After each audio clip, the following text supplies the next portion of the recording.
Hello friends, good morning. आज के इस वीडियो में हम शुरू करेंगे आपका जो हम बायोलॉजिकल क्लासिफिकेशन पढ़ रहे हैं, जीव जगतों का वर्गीकरण पढ़ रहे हैं, उसमें आज हम आगे बढ़ेंगे और उसमें हम देखेंगे 5 जगत वर्गीकरण को। हम देख चुके हैं वर्गीकरण की शुरुआत कैसे हुई, कौन कौन से वैज्ञानिकों का उसमें बहुत महत्वपूर्ण योगदान था। तो आप प्रीवियस वीडियोस को जरूर देखिए, पार्ट 1 को जरूर देखिए, तभी पार्ट 2 पर आइए।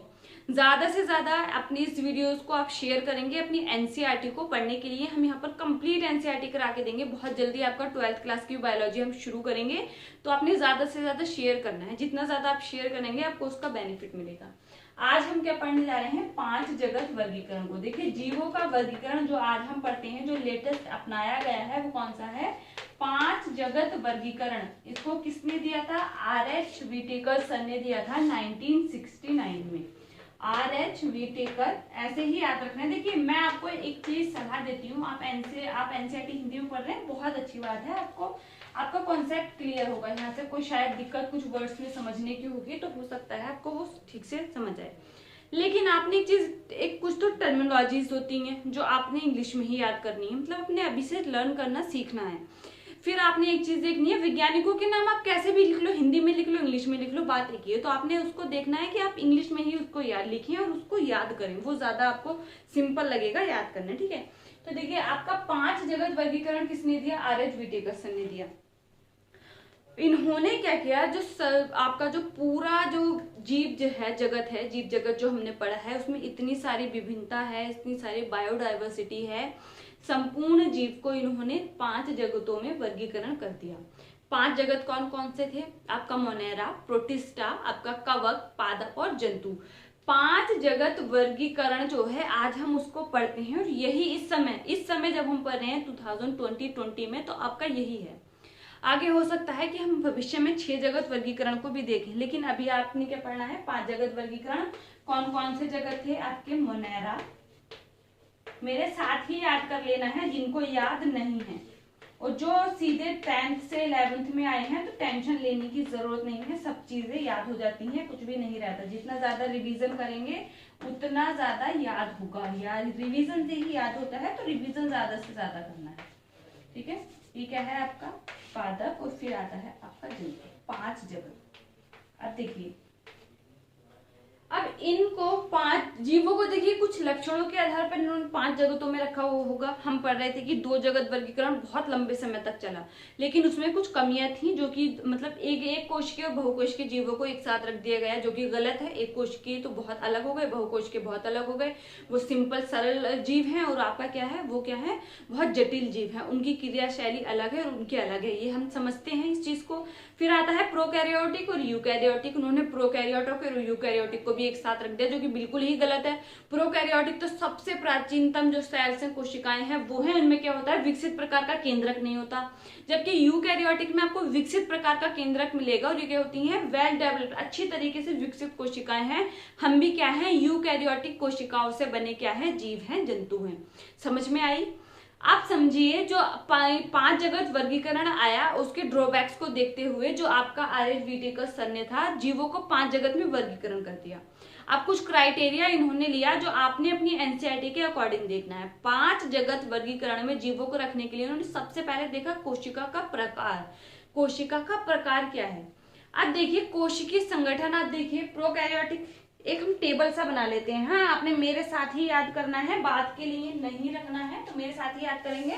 और ये क्या बना लेते हैं, टेबल सा हम बना ले रहे हैं, उस टेबल के अकॉर्डिंग आपने पढ़ना है, उस टेबल को देखना है। देखिए, आपके एनसीईआरटी में लिखे आप खुद से पढ़ सकते हैं, लेकिन रिक्वायरमेंट सभी को एक टीचर की होती है चीजों को समझने के लिए।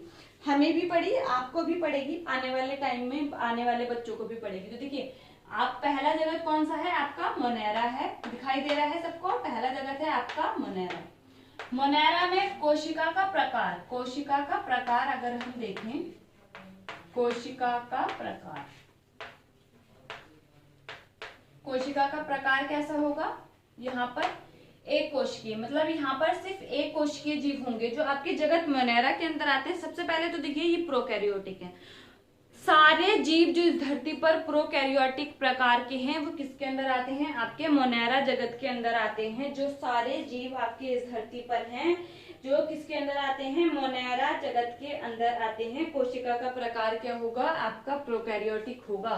सारे प्रोकैरियोटिक जीव जगत मोनेरा के अंदर आते हैं, लेकिन सभी यूकैरियोटिक जो जीव होते हैं वो किसमें आते हैं, आपके अलग जो 4 जगत बचे उसमें आते हैं। मोनेरा में देखिए कोशिका का प्रकार लिख दीजिए, आप अच्छे से लिखेंगे प्लीज, मैं यहाँ पर थोड़ा स्पेस कम है, ठीक है। कोशिका का प्रकार, तो यहाँ क्या है, प्रोकैरियोटिक। क्या है मोनेरा के अंदर, प्रोकैरियोटिक। मतलब यहाँ पर जो प्रोकैरियोटिक क्या होते हैं अभी हम देखेंगे, ठीक है। एक सेकेंड, थोड़ा सा मैं लिख लेती हूँ, मेरे साथ साथ आपने भी लिखना है। फिर आता है यूकैरियोटिक,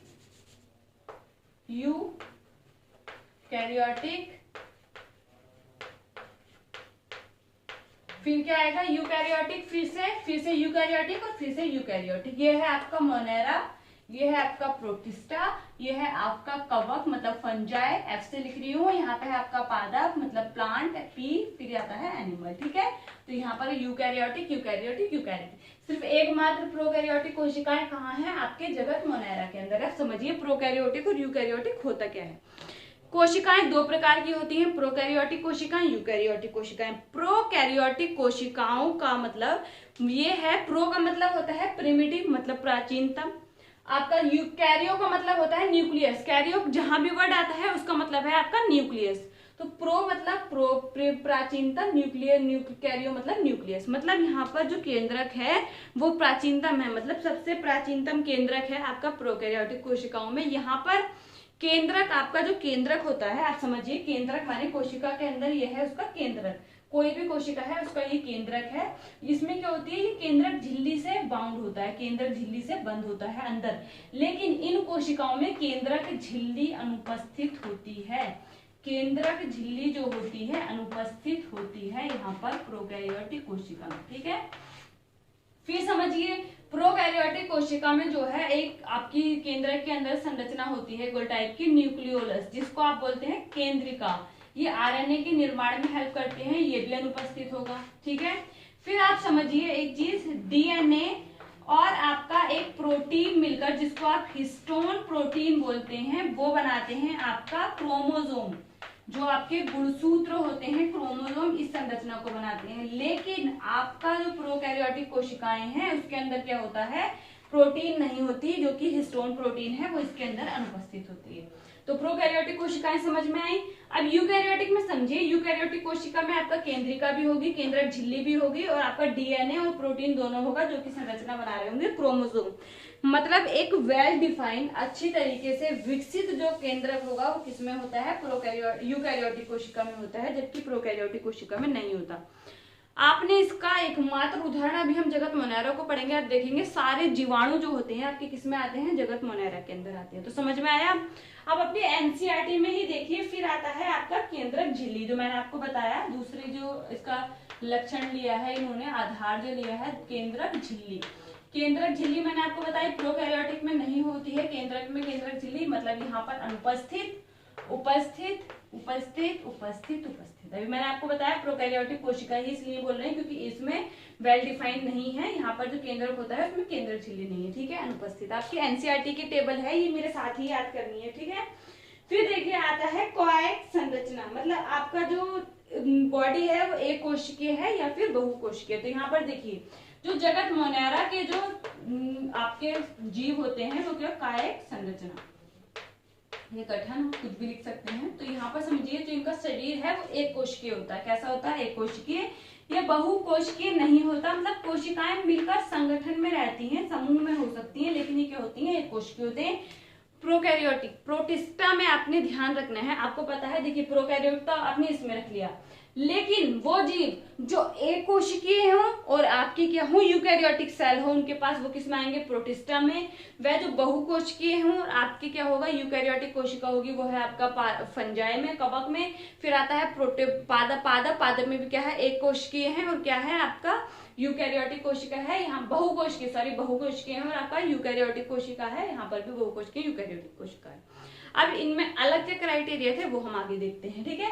तो यहाँ पर क्या होगा, एक कोशिकीय होगा। प्रोटिस्टा में ध्यान रखना है, सभी सारे जो जीव होते हैं, जो भी जीव हैं एक कोशिकीय और जिनमें यूकैरियोटिक कोशिका है। अब भले ही वो आपका फंजाई हो, आपका पादप हो या एनिमल हो, तो वो किसके अंदर आता है? प्रोटिस्टा जगत के अंदर आता है।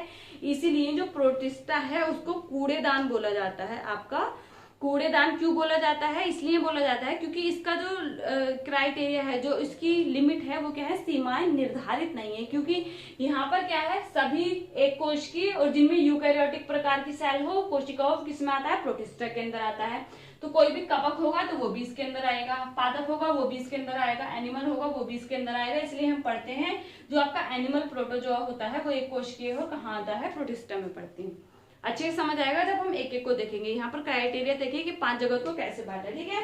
फिर आपका दूसरे क्या है? बहुकोशिकीय हैं। ये सारे क्या है? आपके बहुकोशिकीय होंगे, ये चीज ध्यान रखनी है। तीनों क्या है? बहुकोशिकीय। ये भी बहुकोशिकीय, ये भी बहुकोशिकीय।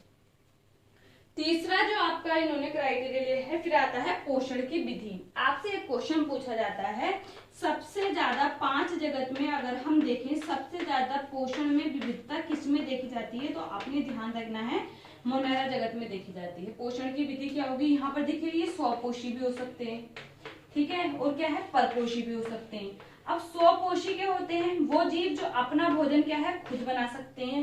जैसे पादप होते हैं वो अपने शरीर में अपना भोजन खुद बना सकते हैं। उन्हें ऐसा तो नहीं है कुछ चीज इकट्ठा करके, जिस तरीके से हम करते हैं आटा, चावल, दाल, ये सब इकट्ठा करके खाना बनाते हैं, उनको ऐसी कोई जरूरत नहीं होती। वो अपना भोजन प्रकाश की उपस्थिति में खुद बना सकते हैं। इस क्रिया को प्रकाश संश्लेषण कहते हैं। पढ़ा है हमने छोटी क्लास में। तो स्वपोषी भी होते हैं यहाँ पर, और स्वपोषी में भी देखिए यहाँ पर प्रकार होते हैं। यहाँ पर ये रसायन पोषी भी हो सकते हैं, मतलब रसायनों से अपना भोजन ले रहे हैं। आपका क्या है? आपका रासायनिक क्रिया का यूज कर रहे हैं। और यहाँ पर आपका प्रकाश संश्लेषी भी हो सकते हैं।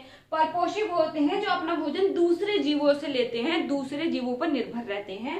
परपोषी में भी प्रकार होते हैं आपके परजीवी, मतलब दूसरे लिविंग चीज पर ही रहे, जीवित जीव जो होता है उस पर रहे और अपने शरीर का क्या करे? अपना गुणन करे और उससे अपना भोजन ले।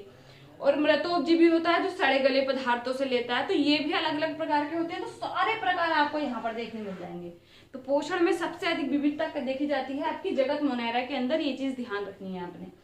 फिर यहाँ पर देखिए प्रोटिस्टा में आपके प्लांट भी होंगे, तो स्वपोषी भी हो सकते हैं और ये प्रपोषी भी हो सकते हैं। ये आपका डिपेंड करता है कि जीव कौन सा है, ठीक है। स्वपोषी भी हो सकते हैं, परपोषी भी। लेकिन आपने क्वेश्चन जो मैंने अभी बोला वो चीज ध्यान रखनी है, सबसे विविधता कहाँ मिलेगी? यहाँ मिलेगी। फिर फंजाई में देखिए ये परपोषी होते हैं। और किस प्रकार का परपोषण करते हैं ये हम आगे देखेंगे। ये अवशोषित प्रकार के परपोषी होते हैं। इनका जो पोषण होता है वो अवशोषित प्रकार का होता है। इसका मतलब क्या हुआ? हम क्या करते हैं? भोजन को खाते हैं, निगलते हैं, पूरे शरीर में पाचन की क्रिया चलती है, एंजाइमों के द्वारा भोजन छोटे छोटे अणुओं में टूटता है, ठीक है, हमें पता है। लेकिन कवक क्या करते हैं? ये किस तरीके से भिन्न हुए? इनका ये भी तो परपोषी है, हम भी परपोषी हैं, जंतु भी परपोषी हैं। तो किस तरीके से भिन्न हुए? ये करते हैं भोजन जहां पर पड़ा होगा सले गड़े पदार्थों से लेते हैं। जो सले गड़े जो आपके फिर से वही है, सड़े गले जो आपके पदार्थ होते हैं उनसे लेते हैं। जैसे कहीं पर कोई पत्ती गिर गई तो उससे क्या करेंगे? उस पत्ती पर ग्रो करेंगे और वहां पर अपना भोजन लेना स्टार्ट कर देंगे। एंजाइम को बाहर छोड़ेंगे, उसको तोड़ेंगे छोटे छोटे अणुओं में, फिर पाचित करके फिर अंदर लेते हैं। तो ये परपोषी प्रकार का। वो पादपों में ध्यान रखने, पादप कैसे होते हैं? स्वपोषी होते हैं, अपना भोजन भैया खुद बना सकते हैं, उनको किसी की जरूरत नहीं पड़ती। एनिमल के होते हैं? परपोषी होते हैं। कभी भी आप कोई भी एनिमल अपना भोजन खुद से नहीं बना सकता, ठीक है। फिर देखेंगे आपका जो नेक्स्ट इन्होंने आधार लिया है वो है आपका प्रजनन की विधि। तो ये चीजें हम पढ़ेंगे। आपका 5 जगत वर्गीकरण हुआ, जो जब हम एक एक चीज को डिटेल में पढ़ेंगे, पांचों जगत को। 5 जगत वर्गीकरण किसने दिया था? आपका आरएच बीटेकसन ने दिया था। कौन कौन से जगत उन्होंने शामिल किए? आपका मोनेरा, प्रोटिस्टा, कवक, पादप और जंतु। ये चीज आपने ध्यान रखनी है। फिर उसके बाद आपने ध्यान रखना है क्या आधार था, किस तरीके से मैंने आपको बताया, ये भी ध्यान रखना। कोई भी चीज आपके एनसीईआरटी की टेबल है, कोई भी चीज आपको समझ नहीं आएगी तो आप कमेंट करेंगे, कमेंट में पूछेंगे। देखिए इस सीरीज को चलाना जो मैं आपको ये एनसीईआरटी हिंदी में करा रही हूँ, हिंदी में देखिए यहाँ पर तो अभी चीजें बड़ी सिंपल लग रही हैं। हिंदी में दिक्कत आती है जब आप देखते हैं जेनेटिक्स पढ़ते हैं, आप पादप की कार्यकी को पढ़ेंगे, तब आपको टर्मिनोलॉजीज को समझना इंपॉर्टेंट होता है और वही टफ टास्क है। तो मेहनत अगर हम कर रहे हैं तो आपको शेयर करने में क्या जा रहा है, आपने तो सिर्फ एक क्लिक करके दूसरों को शेयर करना है। व्हाट्सएप, फेसबुक, जहां पर भी आप जो भी यूज करते हैं आप सोशल मीडिया, आपको तो सिर्फ शेयर करना है। मेहनत तो हमें करनी है। हम पढ़ा रहे हैं आपको, कितने एटीपी वेस्ट करके एनर्जी वेस्ट हो रही है और आपको पढ़ा रहे हैं, तो आप उसका थोड़ा सा फल दीजिए, ज्यादा से ज्यादा शेयर कीजिए, ठीक है। और चैनल को सब्सक्राइब करना ना भूलें। कोई भी आपका क्वेश्चन हो तो कमेंट बॉक्स में पूछिए इसको, ठीक है। मिलते हैं हमारे नेक्स्ट वीडियो में, तब तक के लिए पढ़ते रहिए। Thank you.